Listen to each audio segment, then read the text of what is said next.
Welcome back, Mongo Fix. Well, the old $2 weed whacker, it got a new problem. So it got one of these auto feed clutch thingies, and what it did is, while weed whacking, in 30-minute time, it spit out a whole spool of wire.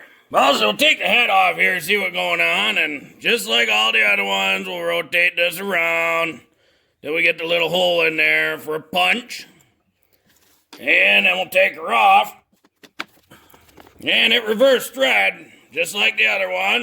Lefty tighty, righty loosey. And on the one side, there's a little thingy you push in. We'll push that in and spin the face of the head off. And then here's the device. So the wire go on this spool, and then it get pushed inside there. And it,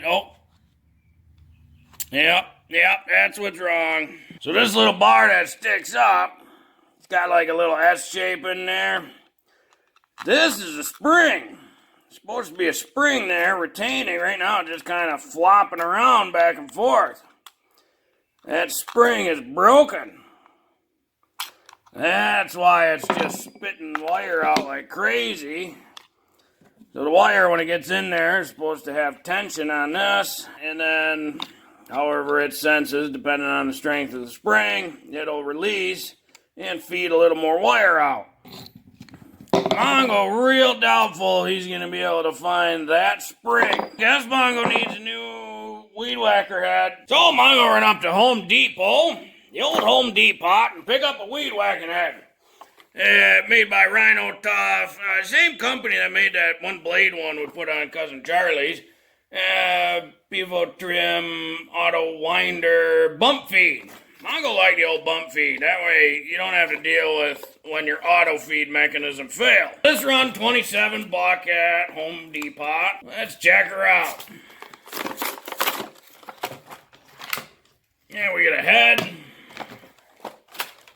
Some plastic, some more plastic, and a bunch of parts. And of course, check the back, make sure it say Craftsman on there, and it say fit select models. So we get another plastic spacer, some more plastic, and the instruction booklet. And Mongo will in the back, like the other one, most of it warnings saying don't cut your face off. Parts, make sure we got all the parts. Assuming the head all together.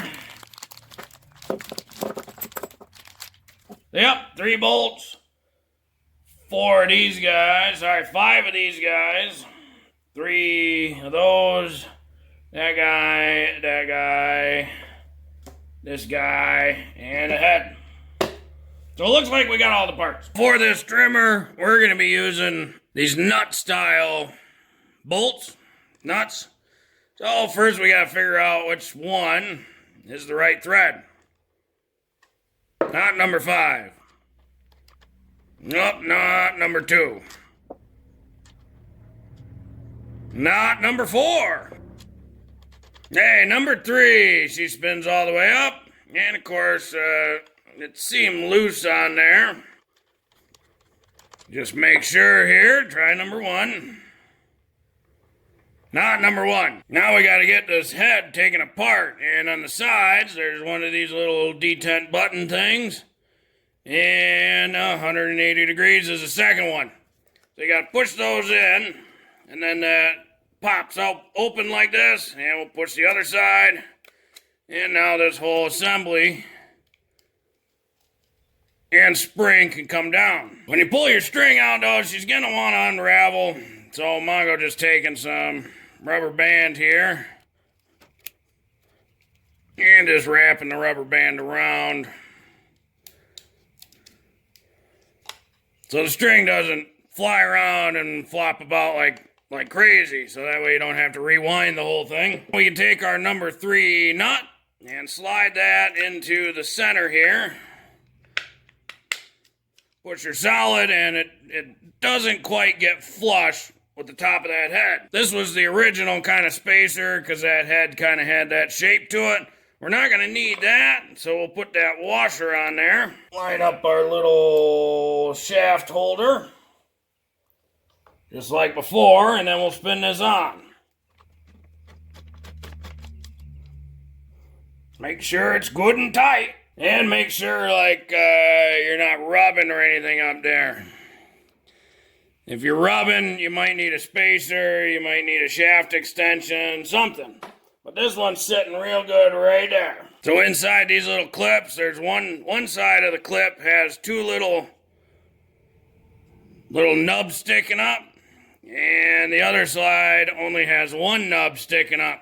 So those have to align with this head. This little window has the one nub. So that means that one's got to clip in there. It's kind of nice. Only one way to put it on. Get our string through. And the other string. Spring goes in the center.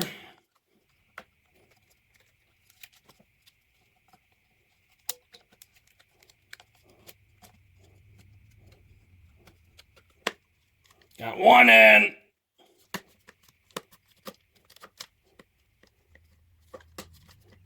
Now, Mongo bought this one because it already came loaded with wire. But if you want, you can buy one that doesn't have wire. And if you do have to wire it, basically you cut out, the instructions say 23 feet for this model. 23 feet of wire, stick it through basically till the ends are even.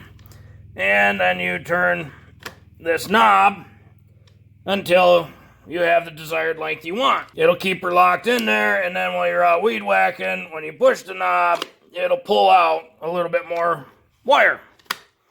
So pretty simple load, pretty simple operate. And it works as it should. Mongo like these just because they're super simple. There's not a lot of complex auto feed and clutch systems and springs. It's just one spring, bump stop, done. Well, hopefully this video helped you. If you ever want to either replace the auto feed or if, in general, if you have a weed trimmer head that's not working, you need a new one. Hopefully this video helped you. Well, if you like this video, be sure to like this video. If you like this video and other videos from Mongo Fix, be sure to subscribe. Mongo is working on all sorts of stuff. Mongo, thank you.